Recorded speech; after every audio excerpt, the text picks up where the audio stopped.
هكذا هي معالم الفرح التي اتسمت في يوم تقديم شهادات ودفاتير تقييم المكتسبات مرحلة التعليم الابتدائي للناجحين في السانكيام من مدرسة زوجي قدور بالدار البيضاء. كما تعلموا بأن هذه الخطوة خطوة أول مرة في المدرسة الجزائرية، وهي تقييم مكتسبات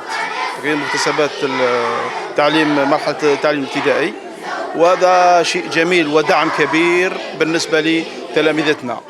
والله لمن داعي السرور أن نقول بأن هذه المكتسبات ستجعل التلميذ والطفل الجزائري في مصاف الدول المتقدمة. السنة الخامسة عددها هو 73 تلميذ، ونجاحهم كان 100%، ونتائجهم كانت حقيقة جيدة جدا، بحيث أصبح التلميذ عنده تحكم في المادة تاعو. ومن أجل تثمين المسعى الأول لامتحان تقييم المكتسبات حضر الأولياء وممثلو التربية في هذا العرس التربوي الأول في مسار التلاميذ الناجحين.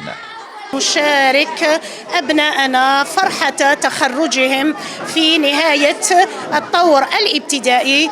طبعا نحن اليوم مع امتحان تقييم المكتسبات، أول تجربة نتمناها تكون ناجحة إن شاء الله. نتمنى التوفيق لأبنائنا. خرجنا من نمطية الامتحانات الماضية، هذا الامتحان يعتبر تجربة جديدة إن شاء الله.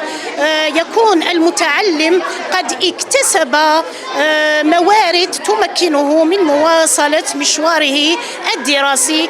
فكل وعاء بما فيه يضيق إلا وعاء العلم فإنه يزداد اتساعا، فمزيدا من التألق والنجاح.